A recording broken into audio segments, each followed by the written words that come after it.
ओम नमः शिवाय। ओम नमो नारायण। ओम नमो भगवते वासुदेवाय। तुलसीदास जी कहते हैं, जो सब प्रकार की भोग और मोक्ष की भी कामनाओं से रहित और श्री राम की भक्ति में रस में लीन है, उन्होंने भी नाम के सुंदर प्रेम रूपी अमृत सरोवर में अपने मन को मछली बनाकर रखा है। अर्थात वे नाम रूपी सुधा का निरंतर आस्वादन अर्थात रस पीते रहते हैं, क्षण भर भी उससे अलग नहीं होना चाहते। जैसे मछली तालाब में बड़े आनंद में मंगलमयता के साथ तैरती रहती है, बिल्कुल उसी प्रकार जो राम भक्ति में लीन है वो राम नाम के रस में सदा आनंद मग्न रहते हैं। निर्गुण और सगुण ब्रह्मा के दो स्वरूप हैं। ये दोनों ही एकथनीय अथाह अनादि और अनुपम हैं। एकथनीय मतलब कहने में नहीं आने वाले, शब्दों से परे हैं। अथाह अथाह का मतलब जिसकी कोई था नहीं है, जिसका कोई एंड नहीं है, जो अनंत है। अनादि जिसका कहीं कोई शुरुआत नहीं है। और अनुपम जिसकी उपमा नहीं दी जा सकती, जिसकी कंपैरिजन नहीं किया जा सकता। निर्गुण और सगुण ब्रह्म के दो स्वरूप हैं और ये दोनों ही क्या हैं? अनंत हैं, एकथनीय हैं, अनादि हैं और अनुपम हैं। मेरी सम्मति में नाम इन दोनों से बड़ा है, जिसने अपने बल से दोनों को अपने वश में कर रखा है। आप निर्गुण ब्रह्म की उपासना करें, चाहे आप सगुण ब्रह्म की उपासना करें, दोनों ही उपासना पद्धतियों में आपको नाम को ही मंत्र कहा गया है। राम नाम भी अपने आप में सौम्य मंत्र है। राम राम जो रटता रहता है, और तुलसीदास ने, कबीर ने तो इसी नाम से संसार में महारत हासिल करी, समस्त विद्याओं पर, अपने ब्रह्म पर, जीवात्मा पर। तो उनके लिए तो राम ही मंत्र बन गया है, राम शब्द जो है।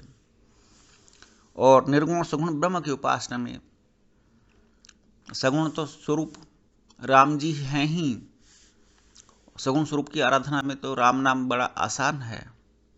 लेकिन निर्गुण ब्रह्म की उपासना में भी अगर कोई भी मंत्र भी लेंगे और अगर मंत्र नहीं भी लेंगे, केवल नाम से भी, तब भी निर्गुण ब्रह्म की उपासना कर सकते हैं। सज्जनगण इस बात को मुझदास की ढिठाई या केवल काव्योक्ति न समझें। मैं अपने मन के विश्वास, प्रेम और रुचि की बात कहता हूँ। निर्गुण और सगुण दोनों प्रकार के ब्रह्म का ज्ञान अग्नि के समान है। निर्गुण उस अप्रकट अग्नि के समान है जो काठ के अंदर है परंतु दिखती नहीं है, और सगुण उस प्रकट अग्नि के समान है जो प्रत्यक्ष दिखती है। ततः दोनों एक ही हैं, केवल प्रकट अप्रकट के भेद से भिन्न मालूम होती हैं। इसी प्रकार निर्गुण और सगुण तत्व एक ही हैं। इतना होने पर भी दोनों ही जाने में बड़े कठिन हैं, परंतु नाम से दोनों बड़े सुगम हो जाते हैं। इसी से मैंने नाम को निर्गुण ब्रह्म से और सगुण राम से बड़ा कहा है। ब्रह्म व्यापक है, एक है, अविनाशी है, सत्ता, चैतन्य और आनंद की घन राशि है। कितनी अनुपम अलंकारिक भाषा का प्रयोग किया है तुलसीदास जी ने, कि तुलसीदास जी कहते हैं अग्नि दोनों में ही समान रूप से है। जो प्रत्यक्ष अग्नि जो चूल्हे में जलती है वो राम के समान है, क्योंकि राम जी प्रत्यक्ष दिखाई देते हैं। राम जी का जन्म कहाँ से हुआ? सूर्य, चंद्र और अग्नि से, प्रत्यक्ष हैं बिल्कुल। लेकिन किसी भी लकड़ी को ले लीजिए, उसके अंदर अग्नि विद्यमान रहती है लेकिन दिखाई नहीं पड़ती। वो निर्गुण ब्रह्म है, लेकिन है ही अग्नि। अपना स्वरूप प्रकट कर देगी जब अग्नि में आप क्या डालोगे? लकड़ी। क्योंकि लकड़ी में अंदर पहले से अग्नि मौजूद है, इसलिए बहुत तेजी से जलती है। ऐसे विकार रहित प्रभु के हृदय में रहते हुए भी जगत के सब जीव दीन और दुखी हैं। नाम का निरूपण करके, नाम के यथार्थ स्वरूप महिमा, रहस्य और प्रभाव को जानकर नाम का जतन करने से, श्रद्धापूर्वक नाम रूपी जप साधन करने से वही ब्रह्म ऐसे प्रकट हो जाता है जैसे रत्न के जानने से उसका मूल्य। रत्न का मूल्य कब प्रकट होता है? जब रत्न को जान लेते हैं। कहते हैं ना, हीरे की परख तो जोर ही कर सकता है। और राम नाम एक ऐसा मूल्य है जिससे राम रूपी रत्न रूपी धन को पाया जा सकता है। इसी प्रकार निर्गुण से नाम का प्रभाव अत्यंत बड़ा है। अब अपने विचार के अनुसार कहता हूं कि नाम सगुण राम से भी बड़ा है। देखो, पूरे ब्रह्मांड में कहीं पर भी निर्गुण ब्रह्म की उपासना सर्वत्र देखने में नहीं आती। कहते हैं कि मूर्ति पूजा व्यर्थ है, लेकिन आप क्रिश्चियंस को देख लीजिए, जो ईश्वर को मानने वाले हैं, गॉड को कहते हैं, लेकिन उन्होंने भी ईसा मसीह की मूर्ति बना दी है। चर्च में माता मरियम की मूर्ति भी मिलेगी, ईसा मसीह की भी मिलेगी, सूली पर लटके हुए हों भले ही, लेकिन मूर्ति पूजा है। महात्मा बुद्ध ने कभी नहीं कहा कि मेरी मूर्ति बनाकर पूजा करो, लेकिन उनकी भी मूर्ति है। महावीर तो निर्गुण ब्रह्म की उपासना में, महावीर जैन की बात कर रहा हूं, इतने लीन हो गए कि वस्त्रों का भी ख्याल न रहा और दिगंबर हो गए, लेकिन लोगों ने उनकी भी मूर्ति बना दी। किसी को भी ले लीजिए, और दक्षिण भारत में तो कई सिनेमा हॉल में करने वाले काम, थिएटर में काम करने वाले कलाकारों की भी मूर्तियां आपको मिलेंगी। ऐसे मंदिर बना दिए गए। क्यों? क्योंकि सगुण ब्रह्म की उपासना आसान है। जो दिखलाई देता है वो प्रत्यक्ष है, और उससे हमारे बाद में कार्य भी सिद्ध हो जाते हैं, क्योंकि प्रत्यक्ष अग्नि से हमारे कार्य सिद्ध होते हैं। प्रत्यक्ष अग्नि क्या है?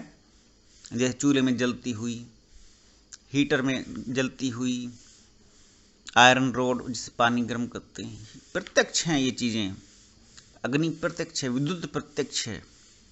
जहाँ अप्रत्यक्ष है वहाँ से काम लेना बड़ा मुश्किल कार्य है। अर्थात निर्गुण ब्रह्म की उपासना करना, निर्गुण ब्रह्म की भक्ति करना बड़ा कठिन कार्य है।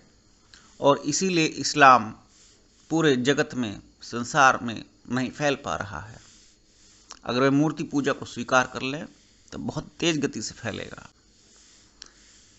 लेकिन भगवान राम की उपासना, उसमें ये कहा गया है कि भगवान श्री राम की उपासना में कि सगुण ब्रह्म, जो सगुण ब्रह्म है, उसकी आराधना भगवान श्री राम के नाम से ही हो जाती है।